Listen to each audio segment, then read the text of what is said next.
Hi friends, welcome to my channel. இன்றைக்கி நம்ம குழந்தைங்களுக்கு ரொம்ப பிடிச்ச லட்டு சாக்கோ பேக் தான் எப்படி செய்யலாங்கிறத பார்க்க போகிறோம். நானே இது ஃபஸ்ட் டைம் தான் ட்ரை பண்ணுறேன். என் பொண்ணு ஒரு விஷயத்தை ஷேர் பண்ணிக்கவே மாட்டானா, அது இதுதான். என்னன்னா ஷேர் பண்ணிக்கிட்டதே கிடையாது. இதை எப்படி செய்யலாம் அப்படிங்கிறத பார்க்கலாம். இதுக்கு கண்டிப்பாக ரொம்ப சாஃப்ட் ப்ரெட்டு கண்டிப்பாக தேவை. இல்லைன்னா வெண்ணிலா கேக், பிளெயின் கேக் இருக்குல்ல, அதை ரவுண்டாக சேஃபில் கட் பண்ணிக்கோங்க. கட் பண்ணிவிட்டு வீட்டில் செஞ்ச மார்ஷ்மெலோஸ் இருந்தது, ஸோ அதை வந்து கொஞ்சம் திக் லேயராக போட்டுக்கோங்க.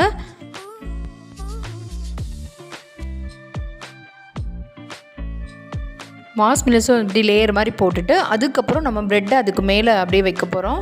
வச்சுட்டு அதுக்கப்புறம் நம்ம சாக்லேட்டால் அதை வந்து உங்கள்கிட்ட நிறைய சாக்லேட் இருந்துன்னா அப்படியே டிப் பண்ணி எடுத்துருங்க.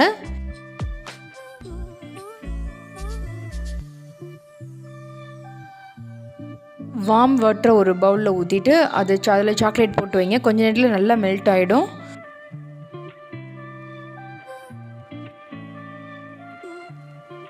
அதுக்கப்புறம் இந்த சாக்லேட்டை வந்து அது மேலே அப்படியே ஸ்ப்ரெட் பண்ண போகிறோம். நிறைய சாக்லேட் இருந்ததுன்னா நீங்கள் அப்படியே வந்து டிப் பண்ணிவிட்டு அப்படியே வச்சுருங்க. நான் சும்மா ட்ரை பண்ணி பார்க்கலாமேன்னு ட்ரை பண்ணேன். எப்படி இருந்துச்சுன்னு என் பொண்ணு கடைசியில் சொல்லுவாள். ஒரு தடவை நல்லா மேலே ஃபுல்லாக சாக்லேட்டை ஸ்ப்ரெட் பண்ணி விட்டுட்டு கொஞ்சம் ஃப்ரீஸ் பண்ணிடுங்க. இல்லைனா அது கீழே அப்படி திருப்பும்போது இதாகிடும். ஒரு சைடு நல்லா ஃப்ரீஸ் ஆகிடுச்சு பாருங்கள். ஃப்ரீஸ் ஆனதுக்கப்புறம் அதை திருப்பிட்டு இன்னொரு சைடாக அப்படியே ஃபுல்லாக அப்படியே ஸ்ப்ரெட் பண்ணி விடுங்க அந்த சாக்லேட்டை. நிறைய சாக்லேட் இருந்தால் அப்படியே டிப் பண்ணி எடுத்துடலாம். சும்மா ட்ரை பண்ணி பார்க்குறதுக்காக தான். சாக்லேட்டை நான் டிப் பண்ணி அப்படியே நான் எடுத்திருந்தேன்னா கடையில் வாங்கின மாதிரியே அப்படியே இருந்திருக்கும். இப்போ ஃப்ரிட்ஜிலேருந்து வெளியே எடுத்துடலாம். ஃப்ரீஸ் ஆயிடுச்சு. எப்படி இருக்குன்னு அவள்கிட்ட கேட்போம், என்ன தான் சொல்கிறான்னு பார்க்கலாம்.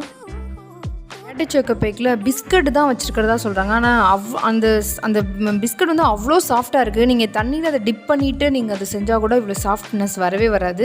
அது எனக்கு தெரிஞ்சு அது கேக்காக தான் இருக்கணும். நீங்கள் வெண்ணிலா கேக் அல்லது ப்ரெட்டை வச்சு ட்ரை பண்ணி பாருங்கள். சூப்பராக இருந்தது. உன்னுடைய சிந்தனை சூப்பர். அப்புறம் உன்னுடைய சுவை மிக அருமை. ஆனால் தோற்றம் படும் மோசம். நீங்கள் பெரிய மாஸ்டர் செஃப்னு நினப்பு. அவளுக்கு இது ரொம்ப பிடிச்சிருந்தது. இன்னும் நிறைய ப்ரெட்டு வாங்கி இதே மாதிரி செஞ்சு கொடுமான்னு கேட்டுகிட்டே இருந்தா. டேஸ்ட் பார்க்க கொஞ்சம் கொடு. எவ்வளோ தாராள மனசு.